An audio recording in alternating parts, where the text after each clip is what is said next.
don't do nothing. They didn't come prepared to work. They wouldn't know how to work. There are people that say that I can beat Michael Jordan, and Jordan goes, okay, let's play. And they ain't ready for that. They show up and they're like, I'm here. But they never played basketball. Think about it. They never even dribbled a ball. They were just talking because he was Michael Jordan. Now they got to show up or shut up, and they can't. Showed up, but they didn't put in any work. You got to have them both for success. Now, before we get into this word, I want to talk about what I don't like. I'm going to get this out the way now so that we can end the sermon on a happy note. Right? I'm going to give you guys some stuff to do, some practicality. But right off the bat, this is what I don't like when I talk about showing up to work. Showing up and working. If you're posting on Facebook or social media or just talking to people about all the stuff you do, let's say you're 450 pounds. I'm just throwing this out there because I don't know anybody 450, but I'm sure there's some on Facebook right now. You're 450 pounds and you're posting on Facebook how you go to the gym every day. You taking pictures of you and all your brand new gym outwear, your spandex, you got the Under Armour looking right? And you've got the headband and everything, the shirt. You're at the gym. You show a picture of the gym, and then the next post is you sweating on a treadmill. Now, I didn't see you run on that treadmill, but the sweat must have came from somewhere, so I have to take your word that you were sweating. But 6 months later, you're still 450 pounds. You're still making the same posts, but nothing has changed. That doesn't motivate me. I'm not motivated by the lack of results from what you showed me. That doesn't even motivate you, obviously, because you haven't lost any weight. For some reason, you forgot to show that right after the workout, there was no pictures on Facebook about how you went to Golden Corral immediately after. You powered down 1,500 calories. It didn't show that. It didn't show how the next day you went to the Lone Star buffet and you put that buffet to the test. And they kicked you out because you were scared of children. It didn't show any of that. None of that was on Facebook. So I'm like, okay, you showed up, but did you really put in any work? Or you just working to make it look like you worked? Why are you never there when I'm there?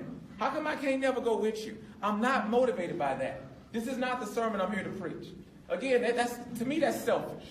Because you're portraying somebody else, you're not portraying yourself, and that's not real work. Real work is when it's you, mostly it's just you and God.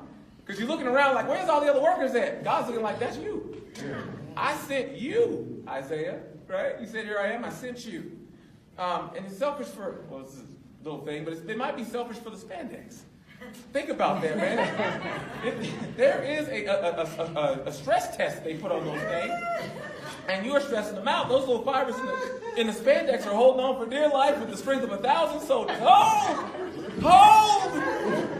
Oh, he's been on the treadmill. No, they just throw their hands up. I can't do it. And now you ripped your spandex. Your Under Armour got ripped because you were being selfish. Think about the spandex. But that's neither here nor there. I'm talking about really showing up, prepared to do something. Doesn't always mean you'll have to do something. You can show up ready to work and not do anything, not lift a finger. But at least you were ready. You were prepared. You put in the work, and you showed up. A good friend of mine, his name is JJ. He drove limousines in California. He moved out here to Las Vegas, thought he was going to be driving limousines. He told his wife, I don't want to drive limos. I want to shine shoes. Just real story, JJ. His wife laughed at him. She was like, shoe shining don't make that much money.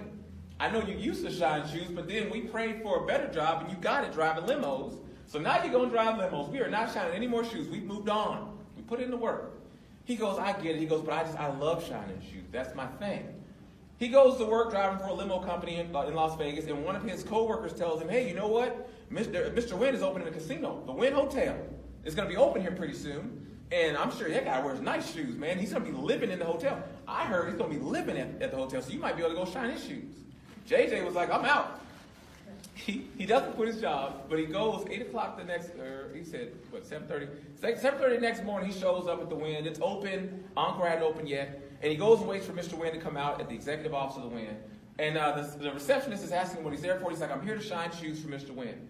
And she goes, well, I'm sorry, Mr. Wynn already has somebody to shine shoes. He goes, that is awesome. He goes, I bet that man or female, whoever, is great. He goes, but I would like one of Mr. Wynn's shoes. If you let me shine one of his shoes, he can match my work to that person's work, and then we'll see if he still has that person when I'm done. And she laughed, and she was like, okay, you can wait for him. He waited all day. Mr. Wynn never came out. He left. He went back again, and he was like, I waited here, and she saw him. She's like, oh, you're back again? He goes, I waited. No, Wynn never came out. She goes, let me get you an executive. An executive came down, and a man by the name of Maurice Wooden comes down and sees JJ. And he's like, so what are you doing? He goes, I'm waiting for Mr. Wynn. I want to shine shoes for Mr. Wynn. I don't care if you pay me or not. I just wanted to see that I'm really good at it. And he goes, okay, well, how about you shine my shoes? He goes, I don't know when Mr. Wooden's going to have time for you. Shine my shoes. He goes, okay, fine, I'm going to shine them. He shined them, did a great job for Mr. Wooden. Mr. Wooden comes back down with some other executives. Hey, this guy's shining shoes. Okay. Starts shining shoes for everybody. Still no Mr. Wooden. JJ goes on for months. And when I say months, he's still working driving limos. He never stopped. From 8 o'clock in the morning, this man would go in the executive office of the Wynn and shine shoes until 4 o'clock because he waited for Wynn. Wynn never came out. He'd leave at 4. And then have to go home and start his job driving limos from 10 to 2. 10 at night, 2 in the morning. Got a little bit of sleep, woke up and did it. His wife thought he was crazy. He has a death in the family. His son dies. How his son died, I have no idea. I didn't want him to share too much with me because I was getting my shoes shined when he was telling me the story. Son dies. He has to stop doing all of that for a while, right? He goes and he's mourning with his wife or whatever. He takes a month off. He goes back to the Wynn after a month or something. And he says somebody sees him, the receptionist or somebody. He goes, oh my goodness, it's JJ. She goes, where have you been? And he goes, oh, I had a loss in the family, so I couldn't come. He goes, but it doesn't matter. I wasn't going to see Mr. Wynn anyway. Like, I was here for months. Mr. Wynn never came. She goes, well, you don't understand. We missed you. Like, everybody was asking about you. Everybody. She goes, even Mr. Wynn, even though he never met you, he's been asking, come on in. He comes on in, and they're like, we need to work out a deal with you because you did a great job. We want to hire you full-time to shine shoes. He said, okay. They hired him. Now JJ shines shoes at the Wynn to this day. It's been years, 13 years, I think. He's been shining shoes at the Wynn, shine my shoes. And they pay him just to sit there because half the time people don't get their shoes shined by him. They pay him to sit there and have conversation and prepare to shine shoes. He has never shined Mr. Wynn's shoes, not even once. He met Mr. Wynn tons of times, but he's never shined his shoes because Wynn is loyal to his shoe shine guy. And now Wynn no longer is at there. He's moved on now. But JJ, he's telling me this story, and I'm blown away. I'm like, wow. I'm like, so what about driving limos? He goes, oh, no, I stopped immediately. He goes, they pay me so much money now, I don't need to drive limos anymore. I just shine shoes. And I'm like, how's your wife feel? He goes, so she hated it at first, but now she loves it. Because we just bought a new house. I said, JJ, I'm going to put that in my sermon. I go, do I have permission? He goes, oh, man, to God be the glory. I was like, amen. So JJ, I don't even know if he's that great of a shoe shiner, honestly. Because, I mean, my shoes looked okay. They were average. I was like, okay, he did all right. But he put in the work. He showed up. He shined all those people's shoes for free. He kept coming. He kept showing up. He didn't give up. He kept showing up to the point where shining shoes or not, they just got used to having him there. So when he wasn't there, something was missing. Something important. They were like, something's not right, you guys. The cosmos is off. Well, what about that one guy who sat in the lobby and shined shoes every day from 8 to 4? Well, I thought we were paying him. Oh, we weren't? Well, we should. And that's how JJ got his job.